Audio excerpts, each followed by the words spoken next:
بسم اللہ الرحمن الرحیم۔ اللہم صلی علی سیدنا و مولانا محمد افضل صلواتک بعدد معلوماتک وبارک وسلم وصلی علیہ۔ بسم اللہ الرحمن الرحیم۔ عزیز طلباء کرام، جامع السنن الترمذی جلد ثانی، ابواب الولاء والہبۃ عن رسول اللہ صلی اللہ علیہ وسلم کے ایک اور درس کے ساتھ اللہ جل شانہ کے فضل و کرم سے آپ حضرات کے خدمت میں حاضر ہونے کا موقع ملا بحمد اللہ تعالی۔ آج ہمارا سبق نمبر 119 ہے، تو بڑھتے ہیں اپنے سبق کی طرف۔ باب ما جاء فی الرجل ینتفی من ولدہ، یہ باب اس شخص کے حکم کے بارے میں ہے جو تعریض اور کنایہ سے اپنے بچے کی نسب کی نفی کر دے۔ وبہ قال حدثنا عبد الجبار ابن العلاء العطار وسعید بن عبد الرحمن المخزومی قال حدثنا سفیان عن الزہری عن سعید بن المسیب عن ابی ہریرہ رضی اللہ تعالی عنہ قال، ہمیں روایت کی عبد الجبار ابن علاء العطار اور سعید ابن عبد الرحمن مخزومی نے، یہ دونوں حضرات فرماتے ہیں ہمیں روایت کی سفیان نے، انہوں نے زہری سے، انہوں نے سعید ابن المسیب سے، انہوں نے حضرت ابو ہریرہ رضی اللہ تعالی عنہ سے کہ انہوں نے فرمایا جاء رجل من فزارۃ الی النبی صلی اللہ علیہ وسلم فقال،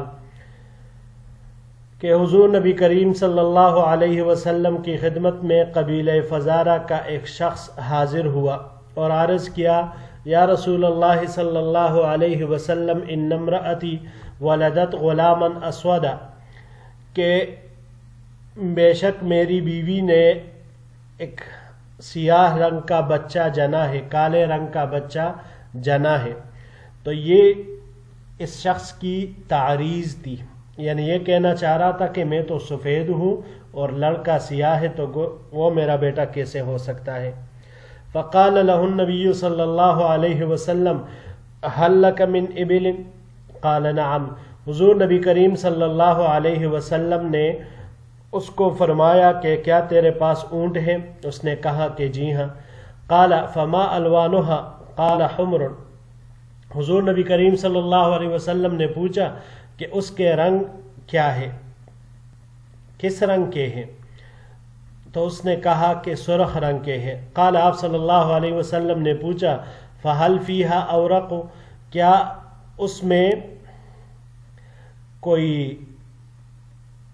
سیاہی خاکی مائل رنگ؟ اورق یہ اس سفیدی مائل کو کہا جاتا ہے جو وہ سفید جو مائل بسیاہ خاکی ہو، یعنی خاکی رنگ جو بالکل کالے رنگ کی طرف مائل ہو۔ تو آپ صلی اللہ علیہ وسلم نے پوچھا، اگر سادہ الفاظ میں اس کو کہنا چاہے تو کالے رنگ کا سیاہ رنگ کا بھی کہا جا سکتا ہے۔ قال نعم، تو اس نے کہا کہ ہاں اس طرح کے رنگ کا بھی ہے۔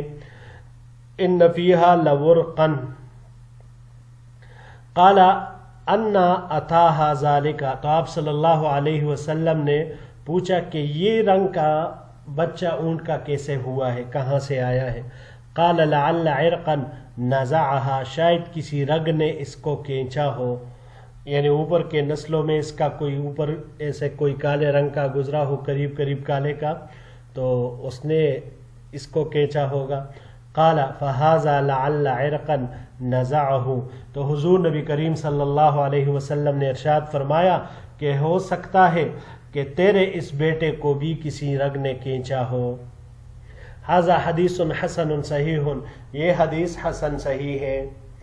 جی عزیز طلباء کرام، یہ باب اس شخص کے بارے میں ہے کہ جو تعریض اور کنایہ سے بچے کی نسب کی نفی کرے، صریح الفاظ کے ساتھ نہ کرے۔ یعنی تعریض کا مطلب یہ ہے کہ کوئی ایسی بات ذکر کرے جس سے اشارتاً دوسری بات معلوم ہوتی ہو۔ مثال کے طور پر آپ یوں لے لیں کہ یہاں پر اس روایت میں جو یہ قبیلہ فزارہ کا ایک شخص آپ صلی اللہ علیہ وسلم کی خدمت میں آیا اور کہا کہ ان امرأتی ولدت غلاما اسودا، کہ میری بیوی نے ایک کالے بچے کو جنم دیا ہے۔ تو اب مطلب یہ ہے کہ میرا رنگ سفید ہے تو پھر بچے کا رنگ کالا کیوں ہے؟ تو اس جملے کا مطلب یہ ہو سکتا ہے کہ یہ بچہ میرا نہیں ہے. اور یہ جو رجل اس کے بارے میں محدثین حضرات لکھتے ہیں اس کا نام زمزم ابن قتادہ تھا. اس نے یہ آ کر یہ سوال پوچھا تھا تو گویا وہ یہ تعریض کر رہا تھا. اور تعریض کا مطلب یہی تھا کہ گویا کہ وہ اس کے نسب کو اپنے آپ سے نفی کر رہا تھا، کیونکہ مسلم شریف کی روایت میں بعض طرق کے ساتھ یہ الفاظ بھی ہے یعرض بأن فیہ، کہ گویا کہ اس نے یہ تعریض کی تاکہ اس بچے کی نسب خود سے الگ کرے کہ یہ میرا بیٹا کیسے ہو سکتا ہے. اب حضور صلی اللہ علیہ وسلم نے اس شخص کے یعنی زمزم ابن قتادہ کے مزاج کے مطابق آپ صلی اللہ علیہ وسلم نے اسی فہم اور مزاج کے مطابق ماحول کے مطابق اس سے سوال کیا کہ اونٹ ہے تمہارے پاس؟ تو اس نے کہا کہ ہاں. کہا کہ اونٹ مختلف رنگ کے کیوں ہوتے ہیں؟ اب اس سے پوچھا کہ تمہارے پاس کون سے اونٹ ہے؟ تو اس نے کہا سرخ. تو پھر آپ صلی اللہ علیہ وسلم نے پوچھا کہ کیا کوئی ایسا بھی اس میں ہے کہ جس کا رنگ مختلف ہو، سیاہ رنگ؟ کیونکہ سرخ اونٹ بعض اوقات وہ سیاہ رنگ والے کو جنم دے دیتا ہے. تو یہاں پر اورق اس کا ذکر آیا ہے. اورق وہ رنگ سفیدی جو سیاہی مائل ہو اسے کہا جاتا ہے، تو اسی لیے ہم نے ترجمہ سیاہ کے ساتھ ہی کر دیا. تو آپ صلی اللہ علیہ وسلم نے کہا کہ کیا اس میں ایسا ہے؟ تو اس نے کہا جی ہاں ہے. تو آپ صلی اللہ علیہ وسلم نے اس سے پوچھا کہ اب سرخ اونٹنی سے یہ بچہ کیسے پیدا ہوا کالے رنگ کا؟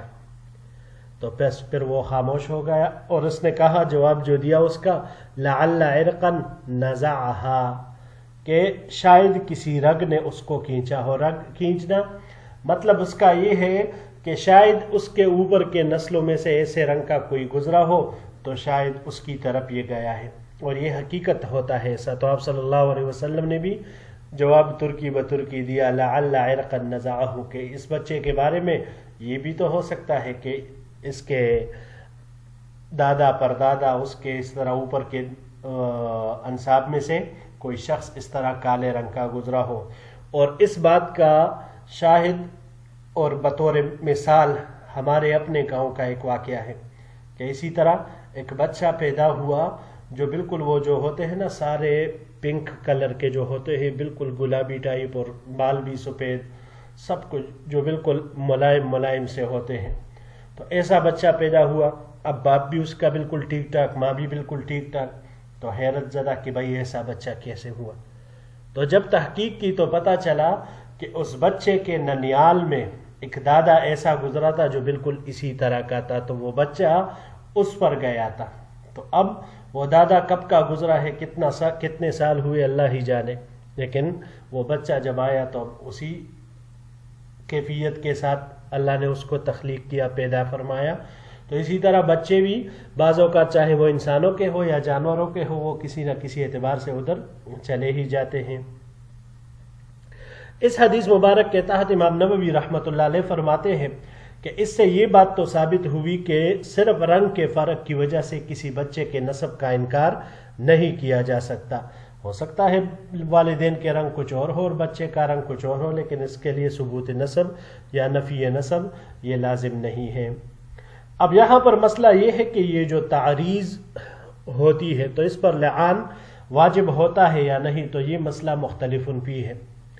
احناف، شوافع، جمہور علماء کے نزدیک تعریض پر نہ حد قذف جاری ہوگی اور نہ ہی زوجین کے درمیان لعان کرایا جائے گا، لیکن تعزیراً اس شوہر کو کچھ نہ کچھ سزا دی جا سکتی ہے. امام مالک رحمۃ اللہ علیہ کے نزدیک تعریض کی وجہ سے لعان بھی کیا جائے گا اور حد بھی جاری کیا جائے گا، بشرطے کہ تعریض سے قذف اور تہمت کے معنی سمجھ آتے ہوں. جی تو بڑھتے ہیں اگلے باب کی طرف. باب ما جاء فی القافۃ، یہ باب کی آفا شناسوں کے حکم کے بارے میں ہے. وبہ قال حدثنا قتیبۃ قال حدثنا اللیث عن ابن شہاب عن عروۃ عن عائشۃ ان النبی صلی اللہ علیہ وسلم دخل علیہا مسرورا تبرق اساریر وجہہ فقال. ہمیں روایت کی قتیبہ نے، انہوں نے لیث سے، انہوں نے ابن شہاب سے، انہوں نے عروہ سے، اور انہوں نے ام المؤمنین عائشہ صدیقہ رضی اللہ تعالی عنہا سے کہ اما عائشہ صدیقہ رضی اللہ تعالی عنہا نے فرمایا کہ حضور نبی کریم صلی اللہ علیہ وسلم ایک دن بہت خوش میرے ہاتھ تشریف لائے. آپ صلی اللہ علیہ وسلم کے پیشانی کے خطوط وہ چمک رہے تھے اور ارشاد فرمایا الم ترى ان مجززا نظر آنفا الى زید بن حارثة و اسامة بن زید فقال هذه الاقدام بعضها من بعض. کہ مجزز مدلجی یہ ایک مشہور قیافہ شناس تھا. تو حضور نبی کریم صلی اللہ علیہ وسلم نے فرمایا کہ اے عائشہ کیا تمہیں معلوم نہیں کہ مجزز مدلجی نے ابھی زید ابن حارثہ اور اسامہ ابن زید ان دونوں کو لیٹے ہوئے دیکھا، ان دونوں کے سر کے طرف سے ان پر ایک چادر پڑی تھی لیکن پیر ان دونوں کے نظر آ رہے تھے. تو جب ان دونوں کو دیکھا، ان کے اقدام کو دیکھا، فقال تو اس مجزز مدلجی نے کہا هذه الاقدام بعضها من بعض، کہ یہ پاؤں ایک دوسرے کے مطابق ہے، یعنی یہ دو آدمیوں کے جو پاؤں ہیں یہ آپس میں ملتے ہیں، مطلب باپ بیٹے ہیں. تو حضور نبی کریم صلی اللہ علیہ وسلم اس سے بہت زیادہ خوش تھے. ھذا حدیث حسن صحیح، یہ حدیث حسن صحیح ہے. وقد روا سفیان بن عیینہ ھذا الحدیث عن الزہری عن عروہ عن عائشہ، اور روایت کی سفیان بن عیینہ نے یہ حدیث زہری سے، انہوں نے عروہ سے، اور انہوں نے حضرت عائشہ رضی اللہ تعالیٰ عنہ سے. وزاد فیہ، اور اس میں یہ بھی زیادت تھی الم تر ان مجززا مر علی زید بن حارثہ و اسامہ بن زید وقد غطیا رؤوسہما. یہاں پر وہ بات ذکر کر دی کہ کیا تجھے معلوم نہیں ہے کہ مجزز وہ زید ابن حارثہ اور اسامہ ابن زید کے پاس سے گزرے اور ان دونوں کے سر وہ چھپے ہوئے تھے، ڈھکے ہوئے تھے. وبدت اقدامہما، اور ان کے جو اقدام تھے، پیر تھے، وہ کھلے تھے. فقال، تو مجزز نے کہا ان هذه الاقدام بعضها من بعض، کہ یہ ان دونوں کے پاؤں ایک دوسرے کے مطابق ہے. هكذا حدثنا سعید بن عبد الرحمن وغیر واحد عن سفیان بن عیینہ عن الزہری. اسی طرح سعید بن عبد الرحمن اور اس کے علاوہ کئی حضرات نے سفیان بن عیینہ اور زہری سے نقل کیا ہے. وقد احتج بعض اہل العلم بهذا الحدیث فی اقامت امر القافۃ، اور بعض اہل علم نے اس حدیث سے استدلال کیا ہے قیافہ شناسوں کے معاملے کو قائم کرنے میں. جی عزیز طلباء کرام، قیافہ شناس، قیافہ یہ ایک علم ہے جس کے ذریعے علامات خد خال اس کے ذریعے سے پہچان کی جاتی ہے کہ بھائی یہ شخص، یہ لڑکا، یہ بچہ فلاں کا بیٹا ہے، بھائی ہے یا کیا ہے. اسی طرح اعضاء کو دیکھ کر آدمی کے باطنی اخلاق بھی معلوم کیے جاتے ہیں، اور اسی طرح پیروں کے نشان دیکھ کر چوروں کو پہچانا جاتا ہے. یہ ان لوگوں کے بارے میں اسی طرح مشہور ہے اور ایسے کہا جاتا ہے، لیکن اکثر طور پر یہ ساری ظنی باتیں ہوتی ہیں. حدیث مبارک میں ہم نے پڑھا کہ آپ صلی اللہ علیہ وسلم خوشی خوشی گھر میں داخل ہوئے اما عائشہ کے پاس.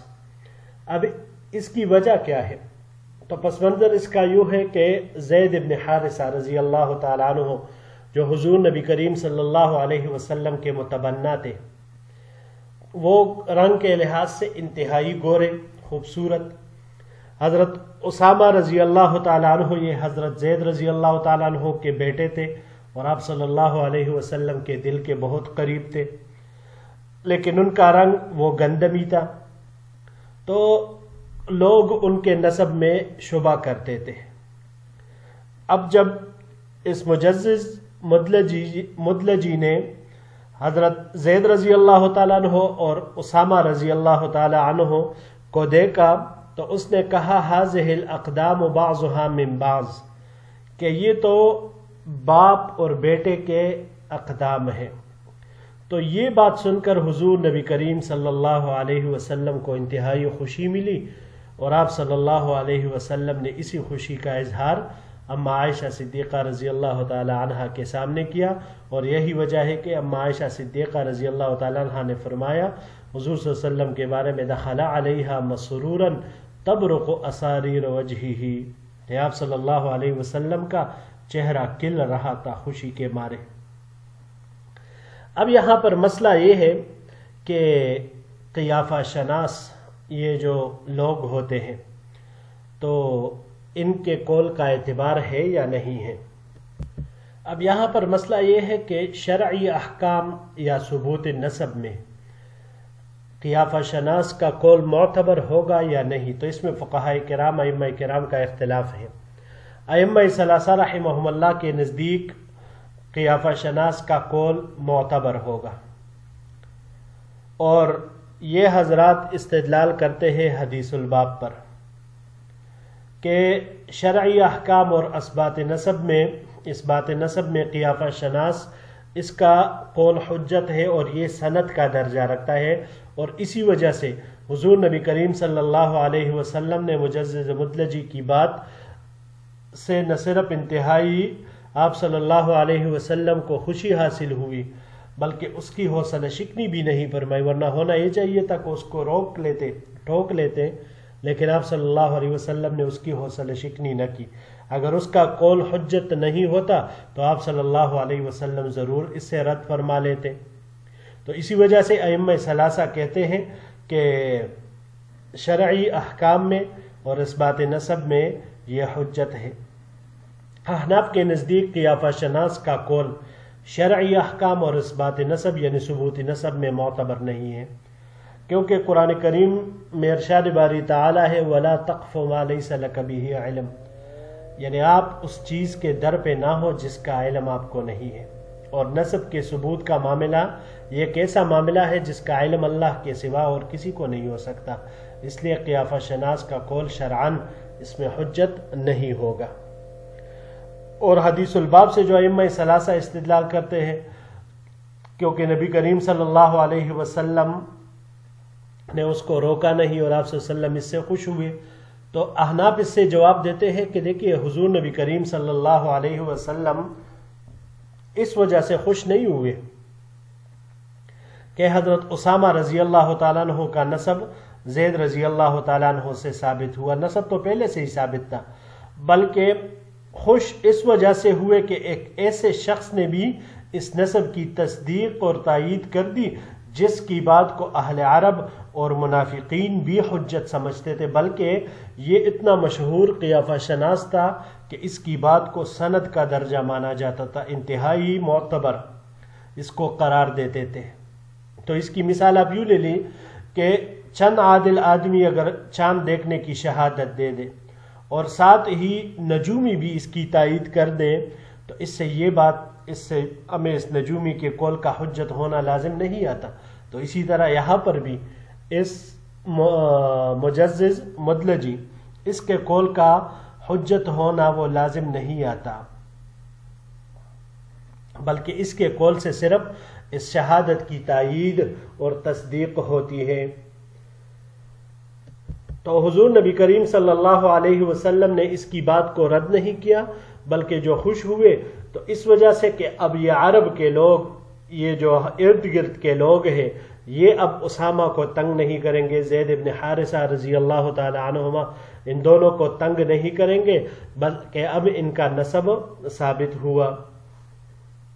اور اسی کے ضمن میں ائمہ ثلاثہ ایک اور مسئلہ بھی بیان کرتے ہیں کہ اگر ایک باندی دو آدمیوں کے درمیان مشترک ہو اور پھر اس کا بچہ پیدا ہو جائے تو قیافہ شناس جس کے بارے میں بھی کہے کہ یہ فلاں کا بچہ ہے، زید اور عامر کی مثال کے طور پر ایک باندی تھی، اب قیافہ شناس نے حکم لگایا زید کے اوپر کہ یہ زید کا بچہ ہے، تو ائمہ ثلاثہ کہتے ہیں کہ چونکہ اس کا قول یہ ثبوت نسب میں معتبر ہوتا ہے تو اسی لیے یہ زید کے لیے ہی کہلائے گا۔ احناف فرماتے ہیں کہ وہ بچہ شرعی حکم کے اعتبار سے دونوں کا ہوگا اور وہ باندی بھی دونوں کی ام ولدہ ہوگی۔ جی عزیز طلباء کرام، یہی تک ہمارا آج کا سبق تھا۔ انشاءاللہ العزیز اگلے درس میں ایک نئے باب کے ساتھ پھر آپ کی خدمت میں حاضر ہوں گے۔ السلام علیکم ورحمۃ اللہ وبرکاتہ۔